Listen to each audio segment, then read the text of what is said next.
Things like this usually don't happen in a community like ours. It's very tragic. Investigators release autopsy reports today for 8 members of an Ohio family killed execution style. We begin tonight with a deadline that has passed for the mother of 2 missing children from Rexburg. Hey everyone, welcome to my channel. My name is Amanda, and on this channel we talk about all things true crime related. New cases, old cases, solved cases, unsolved. If it's true crime, we're probably going to talk about it. Now, if you are returning, then I just want to give a quick disclaimer that I will be changing the way I deliver my content a little bit. I want to make sure that it's something that I am enjoying. So with that, one thing I don't enjoy is the story format, the scripts. I'm not very good with the whole English language. We're not best friends. I've never was good at it. I can get by. It is what it is. So I'm not really sure exactly how it's going to go. I do want to introduce more timelines, interviews, and press conferences into it, but I'm going to not try and worry about the fluff. I'm going to give you the details and then move on from it. Again, not sure entirely how it's going to go, but we'll just see. A few housekeeping things. I want to make sure to remind you guys to like this video and subscribe to the channel. Those are 2 free ways to really help me out and get my videos seen out there. Also, I would love for you guys to comment videos you want to, or cases that you want me to cover in videos down below. I listen to a lot of true crime, but I also know that there's a lot of true crime out there that I haven't heard. And the less I know about a case, the more interested I am in doing the research. Now, I just want to quickly say, again, this is true crime. The case we're going to talk about unpleasant things. If this is not for you, please feel free to find something else on YouTube. I am sure there's plenty on here for people who are not into this video or into this case. And I do want to remind everybody that those discussed in this case are innocent until they are proven guilty in a court of law. Now, today's case that we'll be getting into went unsolved for 32 years before an arrest was made, which brought mixed feelings to the victim's family. Let's get into it.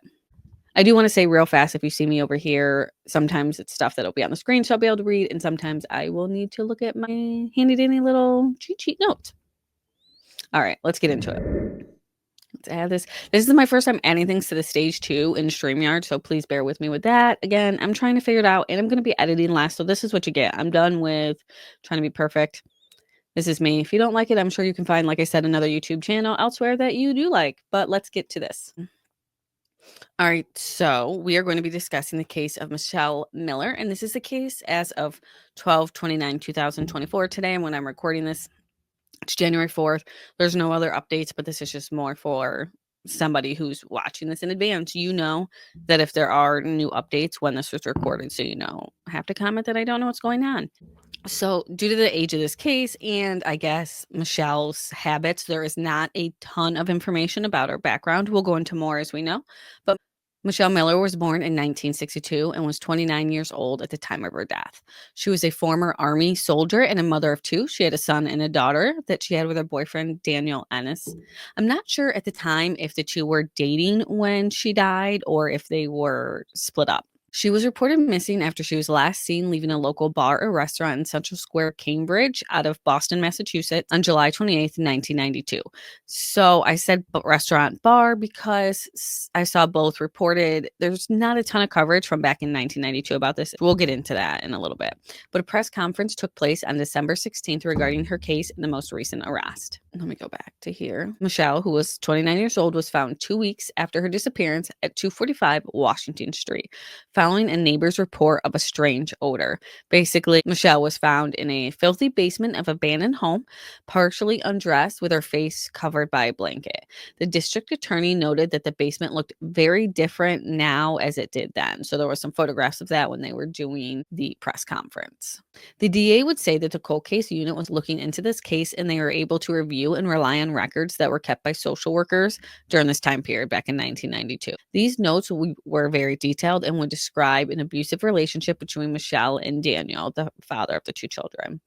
Notes indicate that the day before Michelle was last seen, that she told this social worker that she was going to get a restraining order against Daniel. The investigation would lead to Edward J. Watson, a 65-year-old from a neighborhood in Boston, as the killer.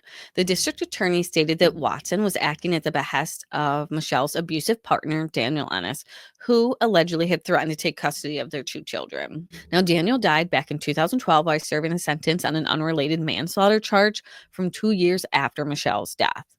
The district attorney would not provide any details on what directly linked Watson to Michelle's death. Like, they didn't say what made them think that Watson actually committed it. But investigators reportedly spoke with Michelle and Daniel's 2 children, telling them that their father arranged this. And according to the DA, she would describe this conversation as bittersweet, saying that while it's comforting to know that police are still investigating the death of your mother, it's heartbreaking to know that it was at the behest of your father. Now, like I said, there wasn't a ton of news articles from back when she went missing, but I did find this that was from the Boston Globe. It was in the newspaper on August 12th, 1992. Now, like I said, her remains were found in a dirty basement of an abandoned home located in the Central Square neighborhood in Cambridge, Massachusetts. However, the medical examiner was unable to determine a cause of death, but it was noted that her death was suspicious. Now, like I said, this was the only article I found. It says Cambridge. Police found the badly decomposing body of a young woman early yesterday in the basement of an abandoned building at 245 Washington Street near Central Square. Police are calling for assistance in identifying the woman, who had brown hair and appears to be white or Hispanic, in her late teens or early 20s, and was about 5 feet 4 inches tall and 120 pounds. She was wearing blue jeans with zippered bottoms, an off-white shirt with lace off the shoulders, white sneakers, a silver belt, and a rosary bead type necklace. Police could not say how long the woman had been dead. Anyone with information is urged to contact the Cambridge police, and it gave some phone numbers, but those are quite old, so I'm not even going to entertain that. Now we can take that off the stage. So also, we just discussed how in 2012, Daniel died while he was serving, I want to say it was like 10 to 15 years for an unrelated charge, where I was able to find some details about that I can go ahead and add to the stage. It looks like it's an old article that says homeless man charged. A 33-year-old homeless man who allegedly beat a man to death in Cambridge last month pled innocent to a murder charge Friday afternoon. Daniel Innis, of no known address, was arrested earlier Friday and charged with murder of 46-year-old Edward Semino.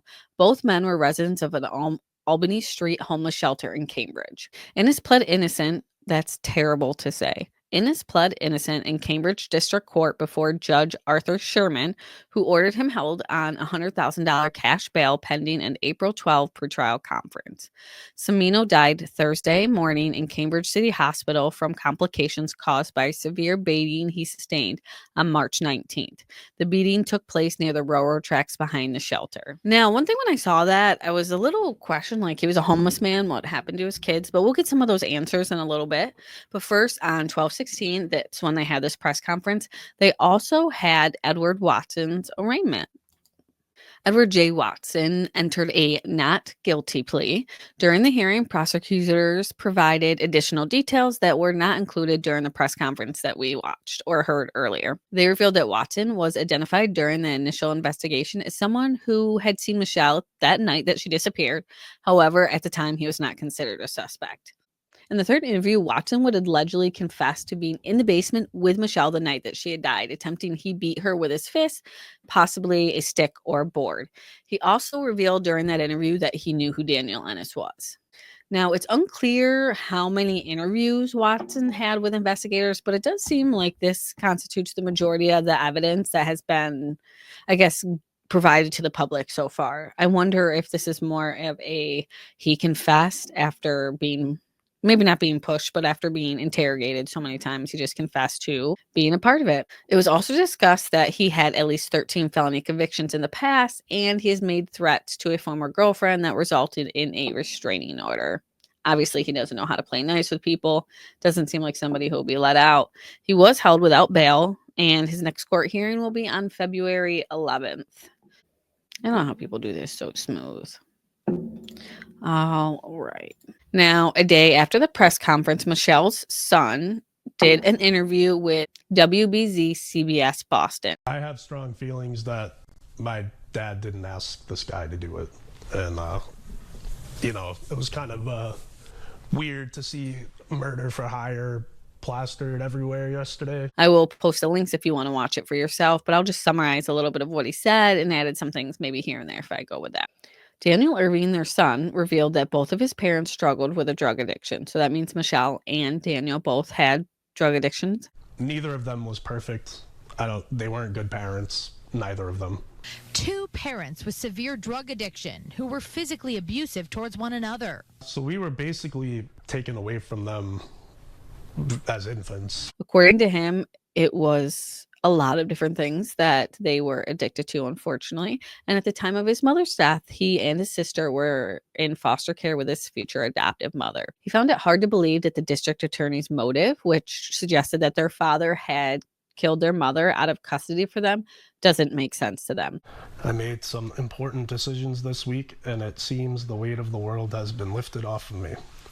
Daniel Irvin reads a note from his biological mother, written in 1991, explaining why she gave up custody of Dan and his sister. I love you very much, and Now, he said he was glad that there was an arrest that took place, but he doesn't believe that this person did it, as the DA said, the behest of his father. Mostly because the fact that neither of them had custody of them. He was already living with a woman who would go on and adopt him and his sister. He does not believe that his father committed this crime, and went on to say that if his father wanted his mother dead, he believes that his father would just do it himself rather than find somebody else to do it for him. Daniel also mentioned that he did reconnect with his father a couple years before he died, and at one point he even straight asked his dad, "Did you do this?" And his dad said no. The district attorney also was asked about the son's comment. We asked the DA about the family's concerns today. We are confident at this point that we have sufficient evidence to have charged Mr. Watson, and the evidence indicates that he committed this murder allegedly at the behest of Mr. Innis. She was questioned about this because it doesn't really make sense. If neither of them had custody, why would he kill her over threatening the children? I mean, he could have taken her life because he couldn't have her so nobody else could, or it could have been something else. Remember, everyone is innocent until proven guilty. So with that, we'll just unfortunately have to wait and see how this plays out. I will keep you guys updated. The next court hearing is February 11th, so I'll be on the lookout for anything that comes out. I am interested to see what other evidence is in this case, given that it just seems like Watson said he did it, and I wonder if there's like any actual physical evidence. It was said during the press conference that at the time that she passed, they were even unsure that it was a murder. I mean, it was 2 weeks since she died, found in an abandoned basement, and she had a drug problem. So I wonder what made them lean toward it was murder after all these years, other than maybe Watson confess. I don't know. Again, I will keep you updated. The fact that the son has come out and said that, I think, is really important, and we'll have to see. Remember, like the video, subscribe to the channel, and stay safe out there. The world can be an ugly place.